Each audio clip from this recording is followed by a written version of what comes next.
날입니다. 우리에게 주신 생명의 능력의 말씀은 요한복음 20장 19절에서 23절 말씀입니다. 4월 19일 삶의 변화 이제야 이런 제목으로 우리에게 은혜를 베풀어 주셨습니다. 말씀을 읽겠습니다. 이날 곧 안식 후 첫날 저녁 때에 제자들이 유대인들을 두려워하여 모인 곳에 문을 닫았더니 예수께서 오사 가운데 서서 이르시되 너희에게 평강이 있을지어다. 이 말씀을 하시고 손과 옆구리를 보이시니 제자들이 주를 보고 기뻐하더라. 예수께서 또 이르시되 너희에게 평강이 있을지어다. 아버지께서 나를 보내신 것 같이 나도 너희를 보내노라. 이 말씀을 하시고 그들을 향하사 숨을 내쉬며 이르시되 성령을 받으라. 너희가 누구의 죄든지 사하면 사하여질 것이요 누구의 죄든지 그대로 두면 그대로 있으리라 하시니라. 아멘. 오늘 이제 두 번째 날 우리에게 주신 그 평안과 또 우리에게 주신 그 당당함과 또 우리에게 주신 하나님의 그 큰 그 십자가의 부활의 그 어마어마한 능력을 경험한 또 살아계신 예수님을 발견하고 그들이 기뻐하며 그들의 삶이 참으로 두려움에서 기쁨으로 바뀌었다면 우리의 삶이 진정 삶까지 얼마나 변화가 되어야 되나. 그래서 목사님이 서두에 자녀가 자라지 않을 때 가장 힘들다. 말씀을 듣고 그렇다, 그렇구나. 예수님 부활하셨네. 나도 부활하겠네. 이러고 삶은 변화하지 않고 우리 하나님, 예수님, 성령님 이 모든 것 가운데 우리가 말씀 안에 순종하지 않고 내 맘대로 살아간다면 그건 진정 옳은 게 아니잖아요. 그래서 목사님이 어떻게 말씀하셨냐? 언제 변화되고 바뀌는가? 삶의 터닝 포인트는 어떤 시점이었나? 이렇게 얘기하시면서 우리가 19절 20절을 다시 보셨어요. 19절을 보면 이날 곧 안식 후 첫날 저녁 때는 이런 안식 후 첫날 저녁 때에 제자들이 유대인들을 두려워하여 모인 곳에 문들을 닫았더니 예수께서 오사 가운데 서서 이르시되 너희에게 평강이 있을지어다. 이 말씀을 하시고 손과 옆구리를 보이시니 제자들이 주를 보고 기뻐하더라. 이렇게 예수님이 가운데 찾아오시고 무서워하고 이 두려워서 나도 예수님처럼 잡혀 죽으면 어떡하나 벌벌 떠는 제자들에게 문을 닫혀 있는데도 부활하신 예수님은 찾아오시는 거잖아요. 그 예수님은 어떻게 우리에게 말씀하셨냐? 어떻게 우리가 삶이 바뀌는 그런 어마어마한 것들이 우리에게 이루어지냐? 부활은 어떤 변화를 일으키나? 이렇게 얘기하시면서 부활은 생명이요, 부활은 능력이요, 부활은 기쁨이요, 나를 바꾸고 내 삶을 바꾸는 것이다. 이렇게 말씀해 주셨는데 지금 그렇게 바뀌고 살아가고 계십니까? 예, 우리가 예수님을 만났다면, 특별히 부활하신 예수님을 만났다면, 예, 저도 이 인생을 짧게는 또 짧게 살았다 하지만 그래도 인생을 예전에 한갑하듯이 한갑을 지난 저로 돌아가 보면 다시 어릴 때 이 신앙생활과 또 은혜 받지 못했을 때 신앙생활과 주님을 인격적으로 만났을 때 신앙생활과 부활의 예수님을 만난 신앙생활은 이 단계별로 다 다르더라고요.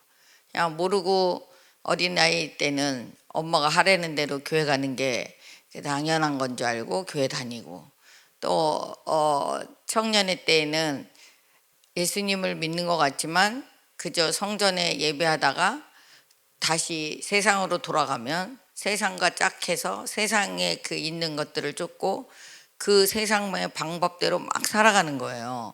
그런데 예수님을 인격적으로 만나고 보니까 그렇게 살면 안 되겠구나. 예수님 만난 내가 예수님 중심으로 중심으로 살아야지 그렇게 살면 안 되겠구나. 그래서 제가 결혼 이후에 공적 예배를 빠진 적이 없는 것 같아요. 거의 새벽 예배, 수요 예배, 금요 철야, 거기에 플러스해서 셀 예배, 또 이런 어떤 교회 모임 가운데 항상 예배의 중심으로 내가 돌아와서 살았던 기억이 납니다. 근데 이제 더 중요한 건 부활의 신앙이 없을 때는 중심은 말씀 중심으로 산다고 하는데 기쁨이 어쩔 때는 있었고 어쩔 때는 없었고, 평안이 어쩔 때는 있었고 어쩔 때는 없었고, 삶을 살아가면서 이제 그랬던 기억이 나면서 목사님 말씀이 너무 능력이 있으신 거예요. 왜냐하면 부활하신 예수님을 만나기 전과 이 부활하신 예수님이 직접적으로 나와 역사하시는 나도 부활한다는 그 부활신앙으로 변화된 이후에는 그러지 않았어요. 이제 기쁨이 좋을 때는 기쁘고 나에게 환난이나 뭐 했을 때는 슬프고 이러지 않았어요. 그게 너무 목사님 말씀에 내 삶으로 이렇게 단계를 보니까 너무 맞는 거예요. 제자들도 예수님을 만나고 공생애를 하고 예수님 십자가 지실 때 다 도망갔잖아요. 심지어는 유다는 예수님을 팔고 베드로는 예수님을 부인하고, 또 이게 예수님이 이제 부활해서 찾아오실 때 십자가에 분명히 죽으시기 전에 3일 후에 내가 갈릴리에 가서 너희를 만난다 하는데도, 그런데도 두려워서 이렇게 문을 닫고 벌벌벌벌 떨잖아요. 그런데 우리 예수님은 그런 우리의 연약함을 아시고 찾아오시고 또 찾아오시고 또 찾아오셔서 평강이 있을지어다 말씀하시고, 또 우리의 삶이 변화돼서 어떻게 살아가기를 원하는데 우리 이 제자들이 또 자기 집으로 돌아가잖아요. 만났는 대로. 근데 자기 집으로 돌아가지 않는 사건이 있었어요. 그게 어디냐면 우리 목사님이 삶의 현장이 어떻게 변화되나 이렇게 제목이었고, 예배적 삶 그러면서 누가복음 24장을 보셨습니다.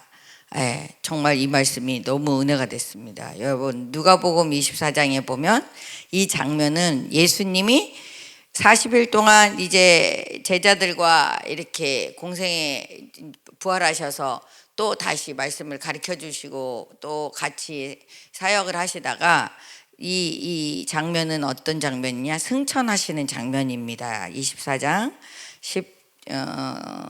13절부터 보면 너무 많으니까 승천하는 부분만 보겠습니다. 50절 보겠습니다. 50절, 하늘로 올라가시다, 이렇게 제목이 이렇게 되어 있습니다.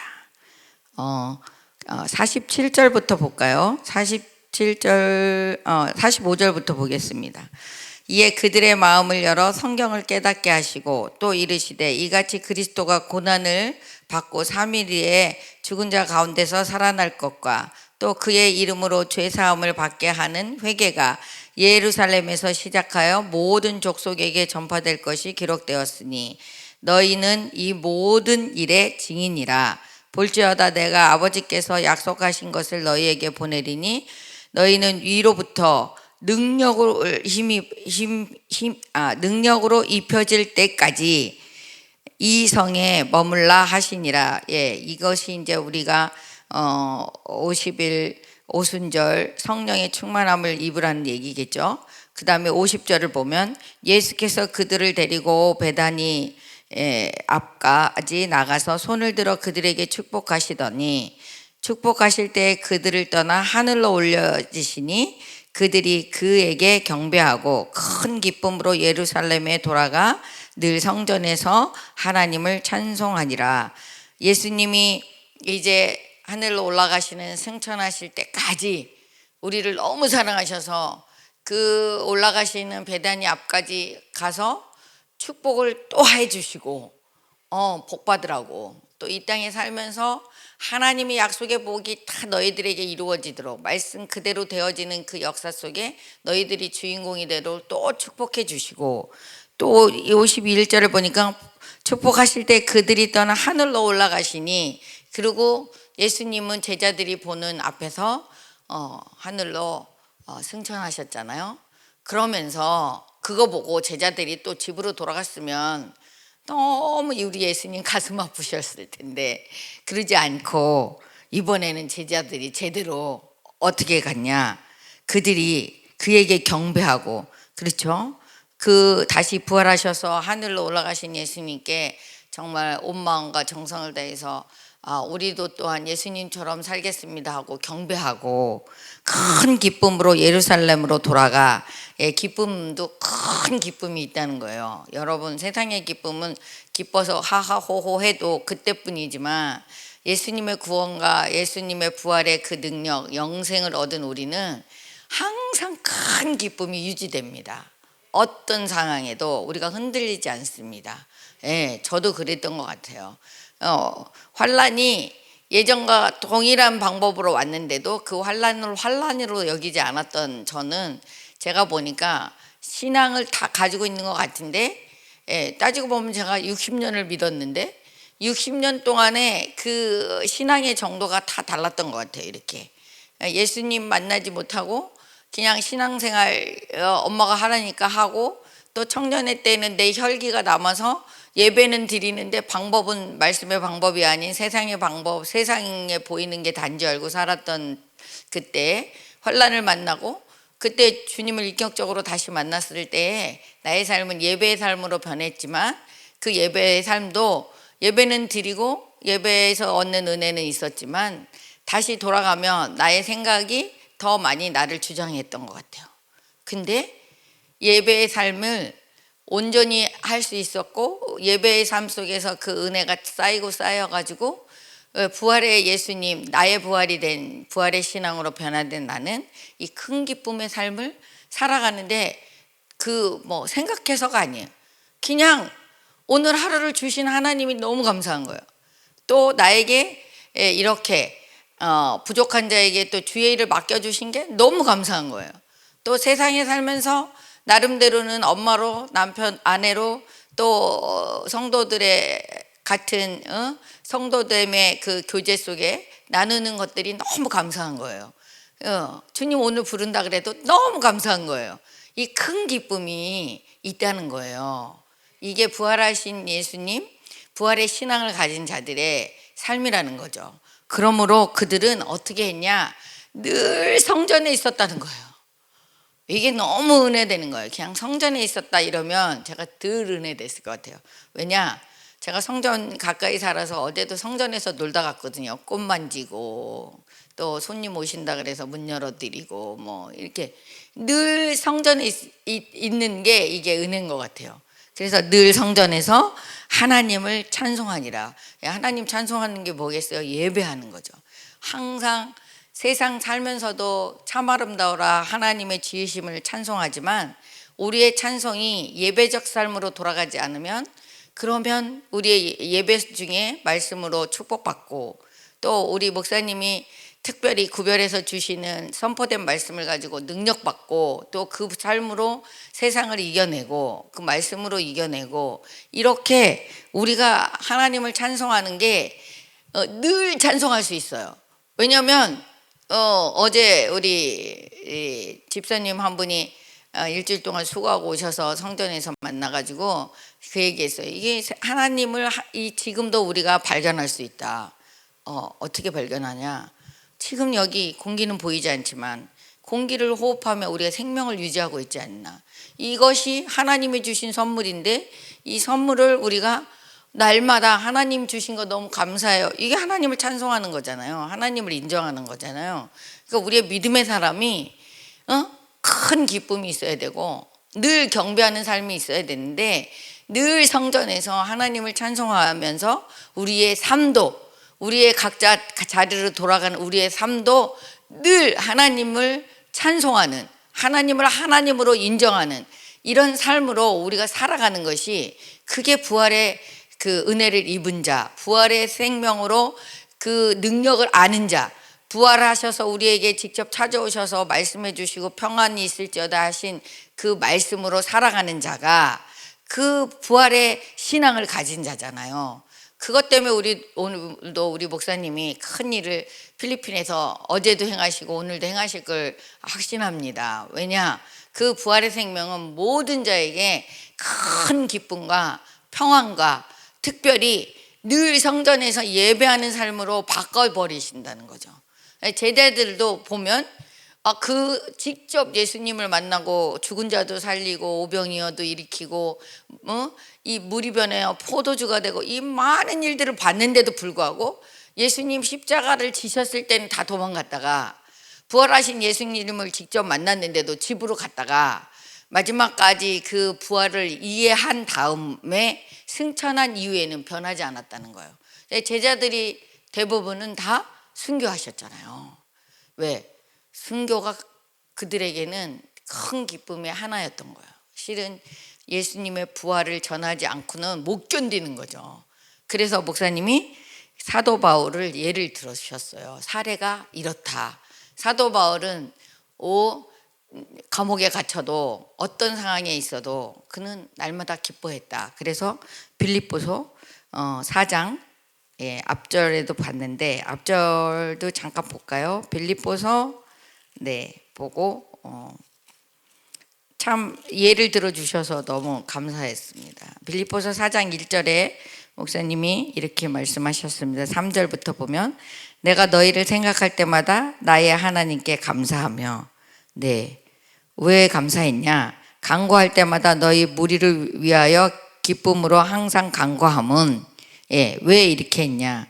너희가 첫날부터 이제까지 복음을 위한 일에 참여하고 있기 때문이다. 우리가 생각할 때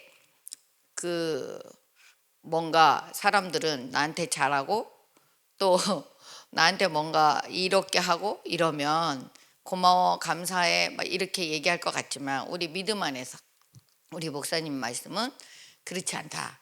너희들이 이 복음에 처음부터 참여한 너희들 때문에 내가 감사했고 그런 너희들 무리들 때문에 내가 기쁨과 항상 간구함은 기쁨과 감사함을 가지고 너희들을 위해서 간구할 수 있었다. 왜? 복음을 위한 너희들이었기 때문에 처음부터 끝까지 그러니까 주님 부르는 그때까지 이 복음은 놓치면 안 되는 거죠. 이 복음이 뭐예요? 십자가와 부활이다. 이렇게 정확하게 정의를 내려주셨잖아요. 우리가 복음 그러면 마가복음 1장 1절에 보면 예수 그리스도의 갑자기 말씀이 안 외워지니까 볼게요. 마가복음 1장 1절 한번 보고 갑시다. 우리가 진짜 복음 그러면 사람들이 복음은 뭐야? 그 어원을 해석하면 굿뉴스, 그죠? 좋은 소식 누구에게나. 그런데 이렇게 마가복음 1장 1절에는 하나님의 아들 예수 그리스도의 복음의 시작이라. 그래서 목사님이 하나님의 아들로 오신 예수님 모르면 안 된다. 영원한 생명을 가진 죽을 수 없는 그 생명, 또 왕으로 오신 예수님 모르면 안 된다. 그것이 우리가 성경 전체에 보면 우리 모든 하늘과 땅의 모든 권세를 가지고 이 땅에 오신 왕으로 오신 예수님을 우리가 잃어버리면 안 된다는 거죠. 그래서 우리의 삶이 오늘도 기뻐하고 또 기뻐하고 또 기뻐할 수 있는 건 우리의 모든 통치가 하나님께 있는데 그 모든 통치를 예수님의 이 땅에 오심으로 완벽하게 십자가와 부활로 이루시고 우리에게 영원히 함께 하시려고 임마누엘로 오신 예수님은 승천하셨지만 그 승천하신 그 예수님 성령을 보내주셔서 지금도 영원히 함께하는 것을 우리가 아셔야 됩니다. 그 하나님과 우리가 동행하는 이 삶은 정말 어떻게 표현하기에 힘들 만큼 그 은혜가 큽니다. 우리가 질병에 걸렸어도 그 질병이 하나님의 역사하실 걸 기대하니까 또한 근심이 아니라 또 감사함이 되잖아요. 제가 그랬던 사람 중에 하나잖아요. 그래서 우리가 어떤 상황에도 어떤 우리에게 주어진 환경 속에 일어나는 일들 가운데서도 우리가 평안해야 됩니다. 오늘도 그런 은혜가 우리에게 있기를 바랍니다. 그러면서 4장 4절을 보시고 이제 말씀을 이제 마치셨는데 우리가 빌립보서 4장 4절에서 7절까지 같이 읽겠습니다. 주 안에서 항상 기뻐하라. 내가 다시 말하노니 기뻐하라. 너희의 관용을 모든 사람에게 알게 하라. 주께서 가까우시니라.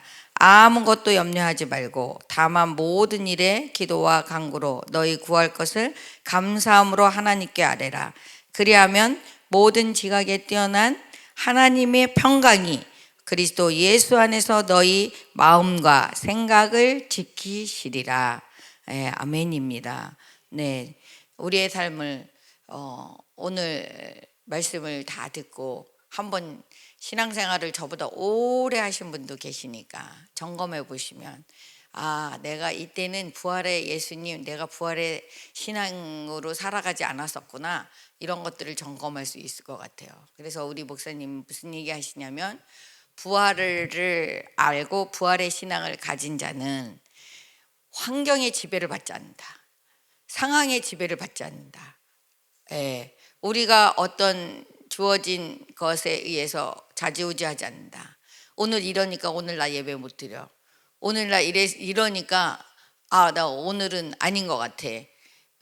이렇게 핑계치 않는다는 거예요. 그래서 사도 바울은 예수님을 다메섹에서 만나고 그 예수님을 먼저는 죽였던 자가 변화받아서 자기 목숨을 아까워하지 않고 끝까지 주님 앞에 서는 그날까지, 순교하기까지 그는 매를 맞아도 감옥에 갇혀도 어떤 복음을 전하다가 어떤 일을 만나도 그는 항상 기뻐했다는 거예요.